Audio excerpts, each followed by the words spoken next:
Hello বন্ধুরা, সবাই কেমন আছো? আশা করছি সবাই ভালো আছো, সুস্থ আছো। তো আমি একদমই ভালো নেই, দেখতেই পাচ্ছ চোখ মুখগুলো বসে আছে। তো কালকে রাত্রে এত জ্বর এসছে, কি বলবো, প্রচণ্ড পরিমাণে জ্বর এসছে। এই সন্ধ্যার দিক থেকে প্রচণ্ড পরিমাণে জ্বর, মানে হট করে জ্বরটা চলে আসলো, হট করে আসছে। পরশুদিন রাত্রে একটু মানে গা হাত পা চাবাচ্ছিল আর ঠান্ডা লাগছিল, কিন্তু বুঝতে পারিনি যে জ্বর আসবে। তো কালকে হট করে চলে আসলো, আর এতটা জ্বর কি বলবো। তো রাতবেলাতেও সে ওইভাবে গিয়ে ওষুধ নিয়ে আসছি। ছেলে মেয়ে তো ছোটো আছে, সেই 9:30টার দিকে গিয়ে ওষুধ নিয়ে আসছি। ওষুধ নিয়ে তারপরে খেয়েছি, আর এদিকে ঘুমের ওষুধ খেয়েছি, আবার জ্বরের ওষুধ খেয়েছি, প্যারাসিটামল দুটো খেয়েছি। আর আজকে এতটা প্রচণ্ড পরিমাণে শরীরটা দুর্বল লাগছে, মানে আজকে কাজেই যাইনি, ছুটি নিয়েছি। ফোন করে বলে দিয়েছি যে প্রচণ্ড পরিমাণে শরীর খারাপ।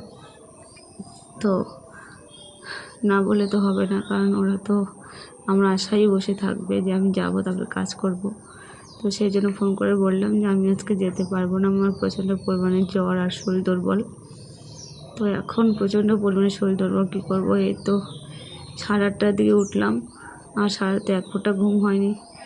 দেখতে পাচ্ছি, দেখো চোখগুলো কতটা বসে গেছে। তো উঠে হাত মুখটা একটু ধুলাম, ধুয়ে এদের বাড়িটা তো অনেকটাই বড়, তোমরা দেখেছো, বিশাল বড় উঠান, বারান্দা, সব কিছু এগুলো আমাকেই করতে হয়। তো উঠে ঘরটাগুলো ঝাড়ঝাটা দিলাম, বারান্দাটা না ঝাড়ঝাটা দিয়ে ঘরটাগুলো মুছলাম এই শরীর খারাপ নিয়ে। কী করবো বলো, লোকের বাড়িতে থাকলে তো করতেই হবে। নিজের বাড়ি হলে না পারলে না করলাম, পরে করলাম, কোনো ব্যাপার না। কিন্তু লোকের বাড়িতে সময় মতো না করে লোকের কথা শুনতে হয়। আর জেঠিমা যদি সময় মতো না করি চিল্লাচিল্লি করে, মানে গালিগালাজ করে, ভালো লাগে না একদম। তো এখন যে কাজকর্মগুলো করলাম, আর প্রচণ্ড পরিমাণে শরীরটা কাঁপছে আর অস্থিরতা লাগছে, কথা বলতেই পারছি না, মনে হচ্ছে এতটা খারাপ লাগছে। আর মেয়ে তো সেরকম বড় হয়নি, কাজকর্ম কিছুই পায় না সেরকম। আর কালকে রাত্রে বৃষ্টি হয়েছে, ঝড় হয়েছে, বাড়িঘর, বারান্দা বা উঠান সব একদম নোংরা হয়েছে, পাতা জল টল পড়ে নোংরা হয়ে।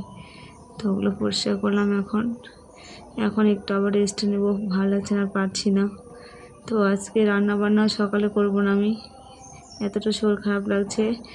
আজকে জল ঢালা ভাতই আছে, তো জল ঢালা ভাতটা বেটে এসে আলু ভাজা করবো। হচ্ছে প্রাইভেট পড়তে, এসে আলু ভাজা করে তারপরে ওরা ভাত খাবে, 2 ভাই বোন। তো বন্ধুরা রাখছি, সবাই ভালো থেকো, সুস্থ থেকো।